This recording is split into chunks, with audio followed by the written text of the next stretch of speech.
কি গো, কতদিন হয়ে গেল তোমাদের রাজসভা বন্ধ? হ্যাঁ, আচ্ছা, মহারাজ যদি বেতন দিতে না পারেন তাহলে রাজসভা খোলা রেখে কি লাভ বলো তো?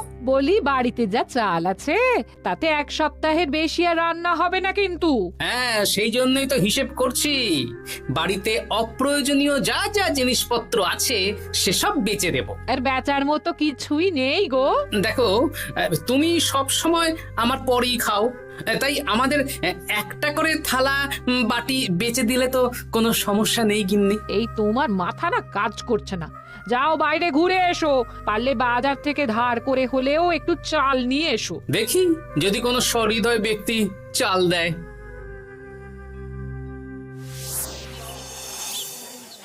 না গোপাল দাদা, বাজারের অবস্থা খুব খারাপ, আর আমি ধারে বিক্রি করছি না। আহা, আরে আমি কোনোদিন তোমার একানাও বাকি রেখেছি বলো? আমি বুঝতে পারছি গোপাল দাদা, কিন্তু আমিও নিরুপায়। গত মাসের বেতন এখনো পাইনি। মহারাজ অনির্দিষ্ট কালের জন্য রাজসভা বন্ধ রেখেছেন। বিশ্বাস করো, বিশ্বাস করো, বেতন পেলেই তোমার ধার আমি মিটিয়ে দেবো। এই সপ্তাহ খানেক আগে একই কথা বলে সেনাপতি ধারে 25 কেজি চাল নিয়ে গেছেন। এখন ওনার কোনোই পাত্তা নেই। কি যে করি, কাছের বন্ধু বলতে বিজ্ঞানী আর সভাকবি। দেখি ওদের বাড়িতে একবার ঢু মেরে।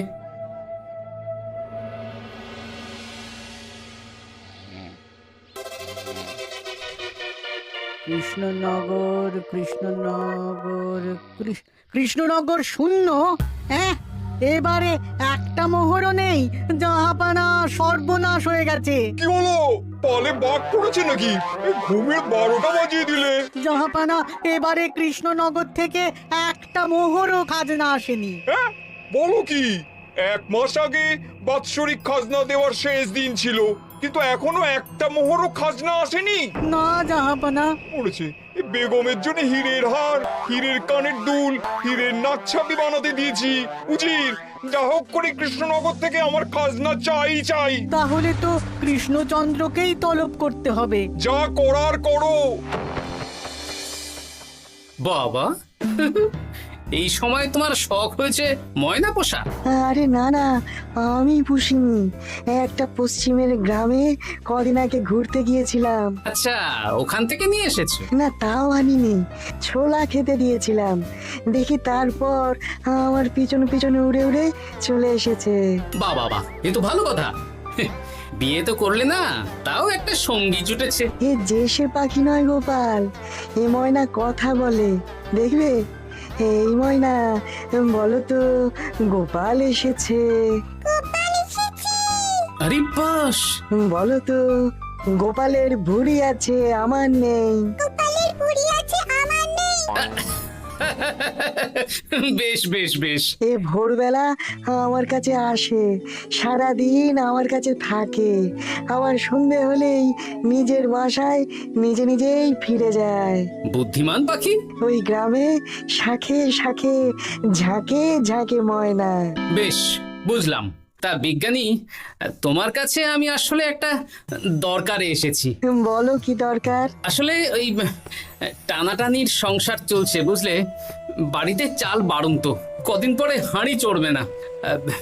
তুমি কিছু পয়সা ধার দিতে পারবে? আরে এমন করে বলছো কেন? আমার তো সংসার নেই, এত খরচও নেই। তুমি বাড়ি যাও, আমি 2 বস্তা চাল পাঠিয়ে দেব। ধন্যবাদ বিজ্ঞানী, তোমার মতো বন্ধু পাওয়া মুশকিল। বন্ধুত্বে এইসব ধন্যবাদ দেওয়ার দরকার নেই, একে অপরের পাশে থাকলেই হলো।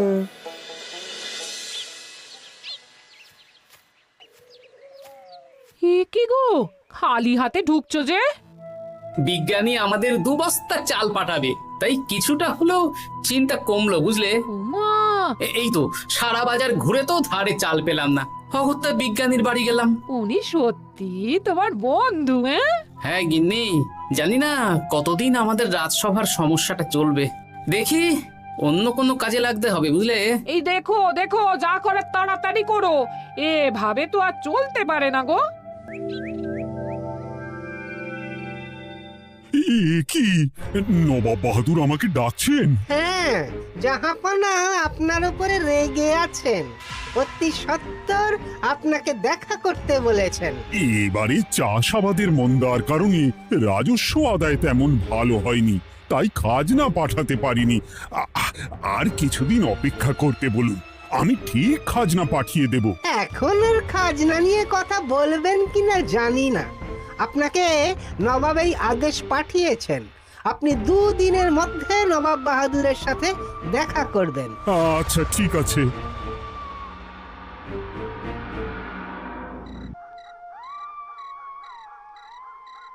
মহারাজ, এই বিপদের সময়ে আপনাকে একমাত্র একজনই সাহায্য করতে পারে, আর সে হলো গোপাল।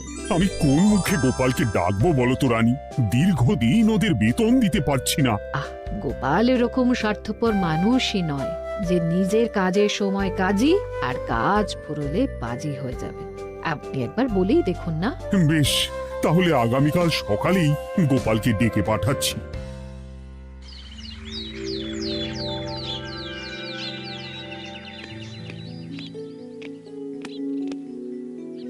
আসতে পারি মহারাজ? হ্যাঁ গোপাল, এসো এসো। মহারাজ, আমাকে হঠাৎ ডেকে পাঠালেন যে? শোনো, নবাব বাহাদুর বলেছেন ওখানে যেতে হবে, কারণ এবারে কৃষ্ণনগর থেকে কোনো খাজনা পৌঁছয়নি। মহারাজ, আপনি গেলেও বিপদ, না গেলেও বিপদ। হ্যাঁ, সেটাই তো আমাকে সবচেয়ে বেশি ভাবাচ্ছে, কিন্তু না গেলেই যে নয়। তাহলে এক কাজ করি মহারাজ, আমিও বরং আপনার সাথে যাই। যা বিপদ আসবে একসাথে লড়বো। ও গোপাল, তুমি যেন আমার বুক থেকে পাথর নামিয়ে দিলে। তোমাকে যে কি বলে ধন্যবাদ জানাবো। তাহলে কখন বেরোবেন বলুন? আজকে সন্ধ্যের দিকে বেরিয়ে পড়বো, তাহলে কাল সকাল সকাল মুর্শিদাবাদ পৌঁছে যাব। কতদিন থাকতে হবে তো কিছুই জানি না, তাহলে ওই 3-4টে জামা কাপড় ধুতি নিয়ে নেব, কি বলেন? হ্যাঁ হ্যাঁ, তাই নিও। তাহলে সন্ধ্যাবেলা রাজবাড়িতে এসো, একসাথেই বেরিয়ে পড়বো। আচ্ছা মহারাজ। বলি, তোমার কি মুর্শিদাবাদে না গেলেই নয় গো? আমাকে তো যেতেই হবে গিন্নি। জানি নবাব বাহাদুর কিভাবে ছক করে কল করে, তুমি সাবধানে থেকো গো। দেখো, আমি যখন যাচ্ছি তখন নবাব বাহাদুরকে এবার সাবধানে থাকতে হবে। হ্যাঁ, ঠিক আছে, মাথা ঠান্ডা রাখবে, বেশি ওস্তাদি করতে যাবে না। এমনিতেই আমাদের অবস্থা এখন ভালো নয়। আরে তুমি অতিরিক্ত চিন্তা করো না তো গিন্নি।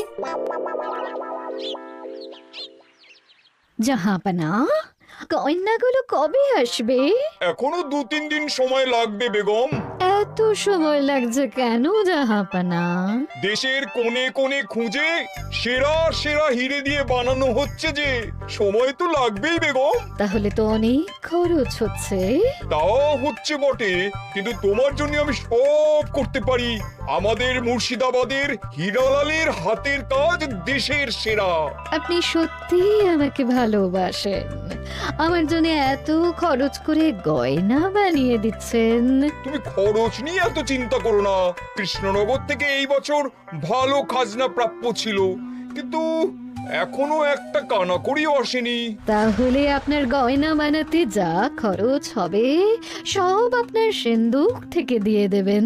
না না না, কৃষ্ণনগর থেকেই আদায় করব, ওকে তলব করেছি। আচ্ছা, সহিস, গাড়ি ছাড়ো। যথাজ্ঞা মহারাজ। এই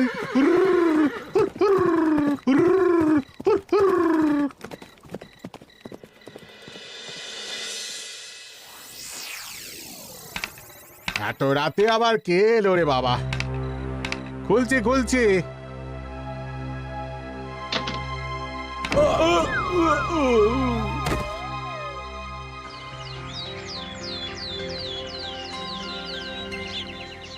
সর্বনাশ হয়ে গেছে জাহাপানা। কি হয়েছে হীরালাল? নবাব বাহাদুর, মহারাজ কৃষ্ণচন্দ্র আর গোপাল এসেছেন আপনার সাথে দেখা করতে। ওদের দরবারে আসতে বলো। হ্যাঁ, এবার বলো হীরালাল, কি হয়েছে? এই, তোমার মাথায় পট্টি কেন? জাহাপানা, গত রাতে আমার সর্বস্ব লুট হয়ে গেছে। বলো কি হীরালাল? তোমার কাছেই তো বেগমের হীরের সব গয়নাগাটি বানাতে দিয়েছিলাম। হ্যাঁ জাহাপানা, সব গেছে। আমার মাথায় মেরে সব লুট করে নিয়ে গেছে। এবার আমি কি করব জাহাপানা? বেগম সাহেবা, আপনার গয়না যে হীরালাল শেখরার কাছে জাহাপনা বানাতে দিয়েছিলেন, ওনার সব লুট হয়ে গেছে। মানে আমি এক্ষুনি নিজের কানে শুনে এলাম, এখন হীরালাল শেখরা এসেছে। আমি এক্ষুনি যাচ্ছি। কি করব জাহাপানা, আমার তো সব শেষ হয়ে গেল। আমি কোনো কথা শুনতে চাই না, আমার ওই হীরের গয়নাগুলো চাই। চাই বললেই তো পেয়ে যাবে না। এখন এই গয়না শুধু নয়, হীরালালের সব সোনা দানা চুরি হয়ে গেছে। সেগুলো খুঁজে পেতে হবে। বিগত কয়েক বছর আমার মুর্শিদাবাদে কোনো চুরি ডাকাতি হয়নি। প্রত্যেকটা গ্রামবাসী সুখে শান্তিতে আছে। বাইরের কোনো শত্রু আসারও সুযোগ নেই। গ্রামের সীমানায় দিন রাত প্রহরী থাকে। যদি এসেও থাকে পালাতে পারবে না। এবারে তাহলে চোরটা কে বুঝবো কি করে? এসব সামান্য চোর ধরার কাজ আমার কাছে নস্যি। জাহাপনা, আপনি যদি কৃষ্ণনগরের এবছরের খাজনা মকুব করে দেন, তাহলে আমি চোর ধরার ক্ষেত্রে সাহায্য করতে পারি। ঠিক আছে কৃষ্ণচন্দ্র, তোমার এই গোপাল যদি চোর ধরে দিতে পারে তাহলে এবছরের খাজনা মুকুব। আগে আমি ওই শেখরার সাথে একান্তে কিছু কথা বলতে চাই। বেশ, প্রহরী প্রহরী, তুমি গোপাল আর শেখরাকে একটা ঘরে নিয়ে যাও। আসুন। এবার আপনি চুরির ঘটনাটা বলুন। চুরি না, ডাকাতি। সে যাই হোক, বলুন বলুন। গতকাল রাতে, তারপর সকালে জ্ঞান ফিরে ঘরে গিয়ে দেখি সব ফাঁকা। আমার ঘরের সাথেই লাগোয়া দোকান। আচ্ছা, দেখুন, আমি আপনার কথা শুনে আর একটু আগের যা আলোচনা শুনলাম তার থেকে মনে হচ্ছে এই চোর স্থানীয় চোর। কি করে বুঝলেন? কারণ বাইরের চোর হলে তো এত নিখুঁত কাজ করা সম্ভব নয়। চোর নিশ্চয়ই আপনাকে ব্যক্তিগতভাবে চেনে। হ্যাঁ, এবার মশাই আপনি বলুন তো, আপনার কোনো শত্রু আছে? না, শত্রু নেই তেমন। আমার সাথে কারো সম্পর্ক খারাপ নেই। আর আমাদের পাড়ায় সবাই ব্যবসায়ী, সবাই সম্ভ্রান্ত লোকজন। বেশ, তাহলে সব ব্যবসায়ীদেরকেই রাখতে হবে। আমি নবাব বাহাদুরকে বলে দিচ্ছি, আপনি এখন আসুন। নবাব বাহাদুর, আপনি ওই গ্রামের সকল ব্যবসায়ীদের আপনার মহলে ডাকার ব্যবস্থা করুন। সবাই কিন্তু বেশ সম্ভ্রান্ত ব্যবসায়ী। সে হোক না, ওই গ্রামে তো সবাই ব্যবসায়ী, আর বাইরের কোনো লোক গ্রামে ঢোকেনি বা বাইরেও যায়নি। তাই যদি কেউ চোর থেকে থাকে তাহলে ওই ব্যবসায়ীদের মধ্যেই আছে। বেশ, আমি সবাইকে আমার মহলে নিয়ে আসার ব্যবস্থা করছি। আর একটা ফাঁকা বড় ঘর চাই, যেখানে চোর ধরার পরীক্ষা হবে। আর সেই ঘরে আমাদের কৃষ্ণনগরের ঘোড়া চোর ধরবে। হ্যাঁ, ঘোড়া চোর ধরবে? হ্যাঁ, যে ঘোড়ার গাড়িতে আমরা এসেছি সেই ঘোড়া। যদি চোর না ধরতে পারো তাহলে পুরো খাজনা তো গায়ের জোরে নেব, সাথে সাথে কৃষ্ণনগরটাও কেড়ে নেব। আমার উপর একটু ভরসা রাখুন নবাব বাহাদুর, আর যা বললাম করুন। বেশ, শুনুন, এই ঘরে আমার এক প্রিয় ঘোড়া আছে, আর সামনে একটা বালতিতে ছোলা সেদ্ধ রাখা আছে। আপনারা সকল ব্যবসায়ীগণ একে একে যাবেন, দরজা ভিতর থেকে বন্ধ করবেন, আর ঘোড়াকে এক মুঠো করে ছোলা খাইয়ে ফিরে আসবেন। তারপর কি বাড়ি চলে যাব? না, সবার ছোলা খাওয়ানো হয়ে গেলে আমি ঘোড়ার কাছে যাব, আর ঘোড়া কানে কানে আমাকে বলে দেবে কে চোর। তাহলে আর দেরি কেন, সবাই একে একে যাও।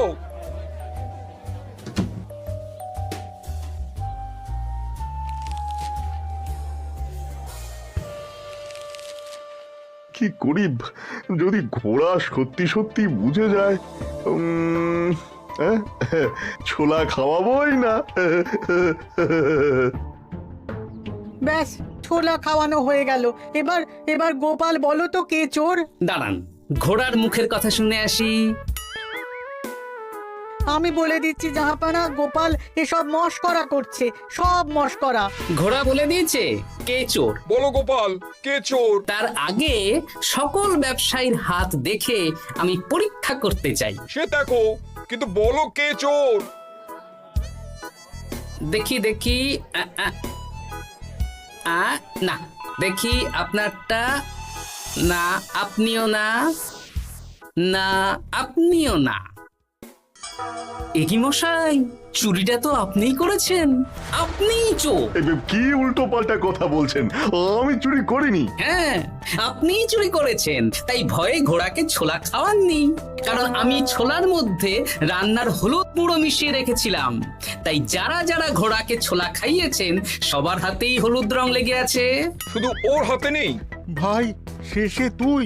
তোর মনে মনে এত হিংসা? ভাই মানে? আরে ও তো আমার খুড়তো ভাই পান্নালাল, ওরও সোনা গয়নার ব্যবসা। ব্যাস, এবার তাহলে বলেই দিন পুরো ব্যাপারটা, কারণ এখান থেকে পালানোর কোনো পথ নেই। ভুল হয়ে গেছে জাহাপনা, আমার দাদা আমার থেকে অনেক বেশি রোজগার করত, তাই আমার মনে মনে হিংসে ছিল। তারপর বেগম সাহেব আর হীরের গয়না বানানোর এত বড় বায়না পেল, তাই হিংসা আরো বেড়ে গেল। আর তুই চুরি করলি? চুরির সব জিনিস কোথায় আছে? আমার বাড়িতেই আছে জাহাপনা। সাব্বাস গোপাল, সাব্বাস, তোমার কি বুদ্ধি! তাহলে জাহাপানা, কথা মতন আমাদের এই বছর তাহলে খাজনা দিতে হচ্ছে না। না, কথা যখন দিয়েছি তখন আমি তো আর কথার খেলাপ করতে পারি না। আচ্ছা গোপাল, তোমার তো এত বুদ্ধি, আমার একটা শখ পূরণ করতে পারবে? কি শখ বলুন নবাব বাহাদুর। আমার অনেক দিনের ইচ্ছে একটা হাওয়া মহল বানাবো, কিন্তু ঘরামি রাজমিস্ত্রি কেউই বানাতে পারবে না বলছে। তুমি কি বানিয়ে দিতে পারবে? আগে পারবো জাহাপনা, কিন্তু তার বদলে আমি কি পাবো? আগামী 5 বছর কৃষ্ণনগরের খাজনা মুকুব, আর তোমাকে আমি 100 মোহর উপহার দেবো। বেশ, তাহলে আপনি আমাকে দিন 7 সময় দিন, আর 7 দিন পরে আমার বাড়ির সামনে চলে আসুন। হাওয়া মহল বানিয়ে রাখবো, আপনি নিয়ে যাবেন। বেশ, তাহলে 7 দিন পরে কৃষ্ণনগরে দেখা হচ্ছে। যদি না বানাতে পারো তাহলে কিন্তু আগামী 5 বছর কৃষ্ণনগরকে দ্বিগুণ খাজনা দিতে হবে, এই আমি বলে দিলাম। বেশ, রাজি।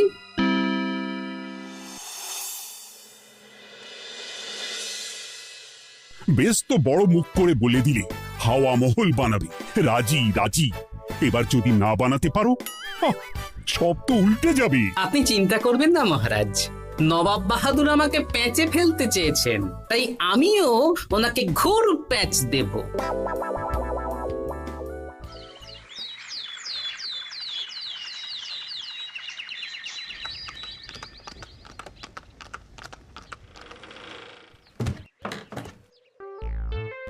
কি গোপাল, আরে কোথায় আমার হাওয়া মহল? 7 দিন হয়ে গেছে তো, তাই মহল দেখতে চলে এলাম। কাজ একদম শেষ পর্যায়ে, চলুন পশ্চিমের মাঠে চলুন। গিন্নি, তুমি মহারাজকে খবর দাও আর বলো পশ্চিমের মাঠে চলে আসতে। আরে তাড়াতাড়ি কর, তাড়াতাড়ি কর। ওই দেখুন, আপনার হাওয়া মহল তৈরি হয়ে গেছে। কই? উপরে দেখুন।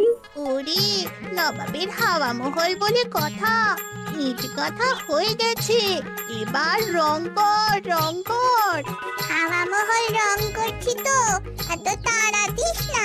আরে তাড়াতাড়ি কর, তাড়াতাড়ি কর। আরে এসব আবার কি? ময়না পাখি হাওয়া মহল তৈরি করছে? হ্যাঁ, হাওয়া মহল তো, তাই হাওয়াতেই তৈরি হচ্ছে। হাওয়া তো আর চোখে দেখা যায় না, আমি তৈরি করিয়ে দিয়েছি। এবার জাহাপানা আপনি নিয়ে যান। হয়ে গেল, এবারেও গোপাল দাও মেরে দিল। মানে আমি কি করে? সে তো জানি না জাহাপনা, আপনি বলেছিলেন হাওয়া মহল বানিয়ে দিতে হবে, আর আমি আপনার আবদার পূরণ করেছি।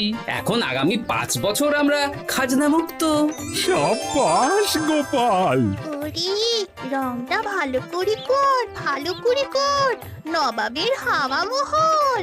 গোপাল, তুমি সত্যিই বুদ্ধিমান, তোমার বুদ্ধির জবাব নেই। শোনো, আগামী 5 বছর কৃষ্ণনগরের খাজনা মুকুব, আর এই নাও তোমার 100 মোহর উপহার। এবার বলো, তুমি এই অসম্ভবকে সম্ভব করলে কি করে? আমি বুঝতেই পেরেছিলাম, আপনার মুর্শিদাবাদের চোর ধরার পরে আপনি আমাকে যখন হাওয়া মহল বানাতে বললেন, তখন নিশ্চয়ই কোনো উদ্দেশ্য আছে। কারণ আপনি তো মন থেকে চাননি যে খাজনা না দিয়ে আমরা মুক্তি পাই। তাই গোপাল এই চালটা চাললো। যদিও আমি গোপালকে একটু সাহায্য করেছি। কিরকম সাহায্য? কদিন আগে আমি বিজ্ঞানীর ঘরে গিয়ে দেখি একটা ময়না হুবহু মানুষের মতন কথা বলছে। আর বিজ্ঞানী বলল এরকম অনেক ময়না পাখি আছে। ব্যাস, এই এক সপ্তাহ ধরে আমি ময়নাগুলোকে বিভিন্ন বুলি শেখালাম, আর ওরা সেগুলোই বলে চলেছে। নয়, হ্যাঁ। ওরে, রংটা ভালো করে কর, ভালো করে কর, নবাবের হাওয়া মহল। মহারাজ, 100 মোহর আপনি রাখুন। আমাদের সব সভাসদদের এই মোহর থেকেই আপাতত বেতন দিয়ে রাজসভা শুরু করুন। ধন্যবাদ গোপাল, তোমাকে আমার সভাসদ পেয়ে আমরা সবাই ধন্য। আর বিজ্ঞানীকেও।